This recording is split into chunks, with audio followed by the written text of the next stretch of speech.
Week 2 Power Rankings. As we dive into the rankings, only 2 teams without a victory at this point. First one, Mr. Jade Glennon. Mr. Jade Glennon did suffer an injury to Tyreek Hill, who I believe was his second overall pick. But he also drafted Jordan Howard, who's anemic, Deshaun Jackson, who's injured, Chris Carson, who fumbled and may give up his job to Rashad Penny. Sony Michel looks good thus far. Wentz looks good thus far. I think Christian Kirk's going to surprise some people. Look for Mr. Jade Glennon to get his first win this week. But as of right now, he's 14th in the power rankings. Moving right along, another team without a victory. Headed up by my little Cooper Kupp, as well as Emmanuel Sanders. This is a team that's underachieved. But as you look at the bench, you can see the tail of the tape there. Melvin Gordon. Drafted Melvin Gordon. At that point, it looked like, he'll probably sign. Now he probably won't. And he's left with Peyton Barber at running back, which has probably cost him a couple of victories thus far. Look for Team Oswood to head to 0-3, and he'll remain near the bottom of our power rankings, 13th. Next up in the rankings, at 12, we have Hillary Clinton Dix.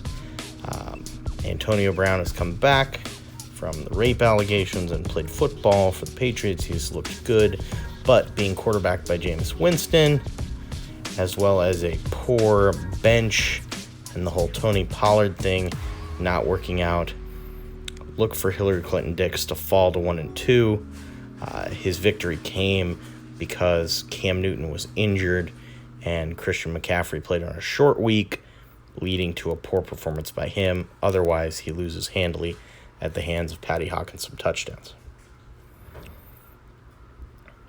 At 11, the Los Harpercitos. A nearly season-ending injury to Drew Brees, who won't see him again until basically the fantasy playoffs. And basically a lack of depth, as well as injuries to Hunter Henry, have landed him near the bottom of our rankings.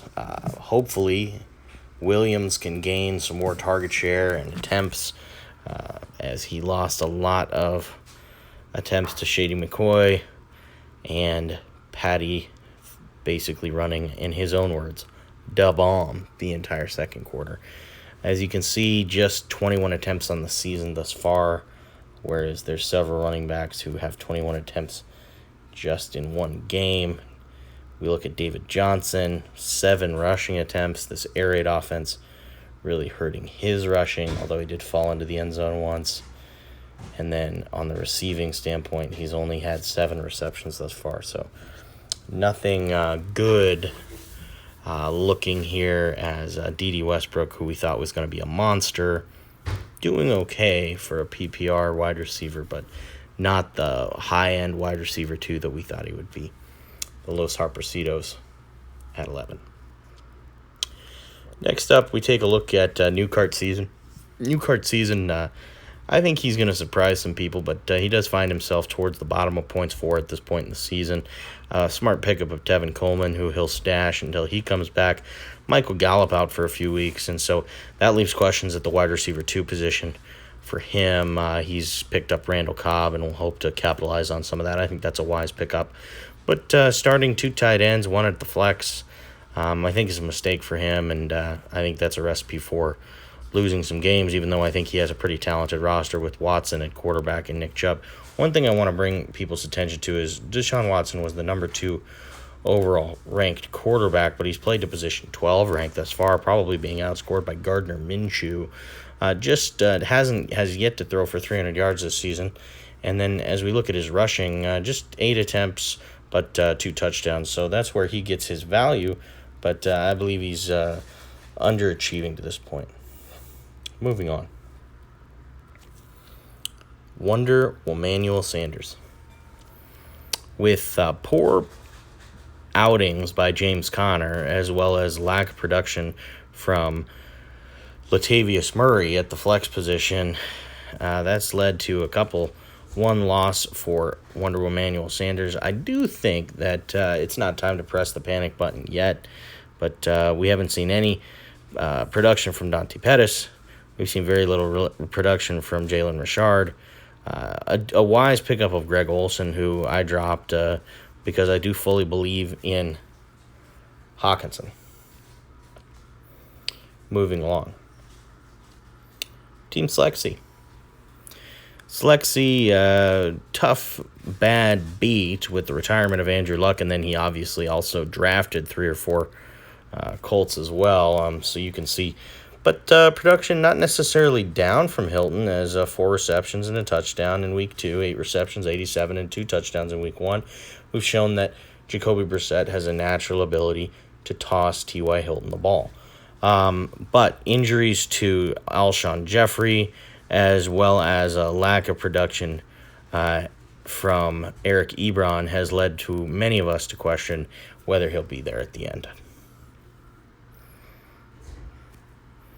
Next, we take a look at the bums.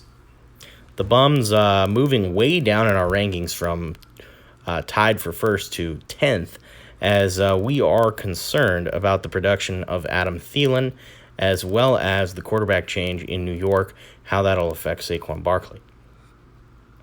We look at their bench: Royce Freeman, Cam Newton obviously playing horribly, and now injured. But obviously some good things, as he did pick up DJ Chark, which I think is a good pickup, as Gardner Minshew looks to be the real deal.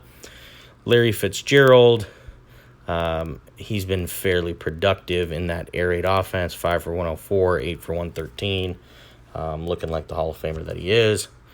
And then a little bit of concern here from Zach Ertz, 8 for 72, 5 for 54, yet to find the end zone and take over that number 1 tight end position that he was drafted to be. But starting Matt Stafford could be 13 points, could be 44. Lands the bums down by the bottom third of the league. Next, we've got the 7th overall team. That's the unauthorized Bash Brothers. Bash Brothers, a lot to celebrate about, as Josh Jacobs is looking like the real deal. Ezekiel Elliott in line for a massive game against Miami this week. Jared Goff looking good. Chris Godwin surprised a lot of people by getting almost a more target share than Mike Evans. And then, obviously, this weekend he got the one-hit wonder. Well, he hopes he's not a one-hit wonder. Demarcus Robinson, who looks like he has maybe the best hair in the National Football League. Moving along, we look at 6th. And the Lego Men. The Lego Men, this is hard to say. Should they be 6? Should they be 5? Should they be 1? It gets kind of jumbled here near the top. But we look at his bench, and we like the depth at quarterback. We like the depth at wide receiver, as he has Ridley on the bench. Michael Thomas, Mike Evans, Galladay, Hooper, going to get a lot of receptions. And so this is a team that has a chance. Now, if there's a weakness on this team, it's at running back, where Josh Jackson is basically a backup to Austin Eckler, who was a backup but is looking like the real deal. And David Montgomery, who, even though he's had a lot of hype around him, is yet to really produce a lot of points. Not really active in the receiving game, which is what you need in this PPR. 1 catch in each game, respectively. If they get him more involved in the passing game, and Mitch Trubisky can hit the broadside of a barn, look for the Lego Men to surge here through the middle of the season. And now at 4th, Team Zozel. Team Zozel, one of the 2 undefeated teams, but I think we look for that to change, as Le'Veon Bell has some sort of injury. He's starting Adrian Peterson at running back, and Hollywood Brown and Dak Prescott just can't keep up this kind of production. As we look at Prescott 38.9, 45.7, making Zozel look like a genius to this point. But another week looking at Miami for Prescott to have a big game, then New Orleans, and then Green Bay. It's possible that Prescott could be QB1 through the 4th week of the season. But I don't look for that trend to continue, and that's why I have him ranked where I have him. Ty Lockett is a touchdown-dependent flex. Jared Cook has not looked good, and with Teddy Bridgewater coming in, could look worse. And then Stephon Diggs has looked poor with balls being thrown to him by Kirk Cousins. Cortland Sutton the same with Joe Flacco. So a lot of depth on this roster, but reason for pause with very few receptions from its running back core to this stage. And Le'Veon Bell just looking like a shadow of his former self playing for the Jets. At 3, Justice for all. Starting Kyler Murray. Kyler Murray looks pretty good through 2 games. Austin Eckler, obviously a huge, massive pickup of the year. Matt Breida's looked very good. There was one run last week that was like Barry Sanders-esque. Odell's looked okay. Edelman's looked okay. Andrews, obviously, a nice pickup at tight end.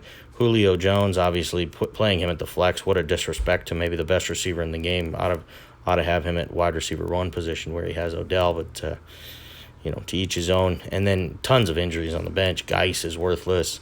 Jordan Reed, if he becomes something, this could be a dangerous squad.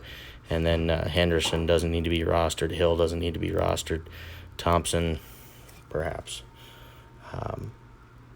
But squarely sitting at 3. And then at 2, Patty Hawkins some touchdowns. McCaffrey, Mahomes, and Thompson, between those 3 guys, that's going to get you between 60 and 90 points a week.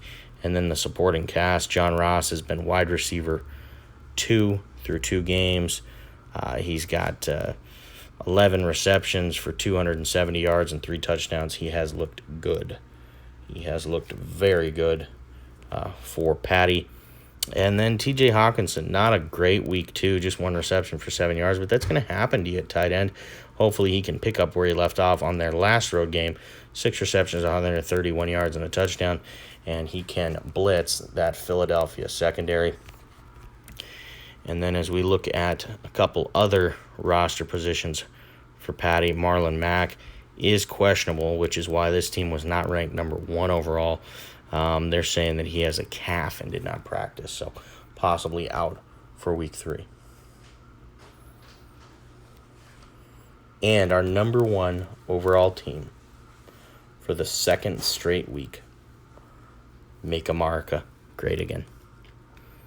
Brady, Kamara, Fournette, Watkins, Marvin Jones Jr., Trey Burton, Aaron Jones, the Pats defense, Will Lutz, Aaron Rodgers, Duke Johnson, Shady McCoy, Golden Tate, Chris Conley. This team can only get better. When Golden Tate comes back, he'll literally have no idea who to start.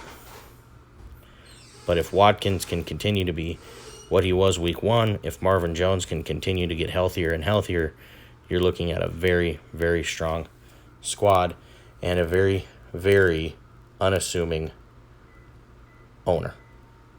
This has been your week 2 going into week 3 power rankings, with the number 1 overall team being captained by Ryan Durkin and the worst team being captained by Tucker Cook. I'm not sure what world we're living in, but here we are.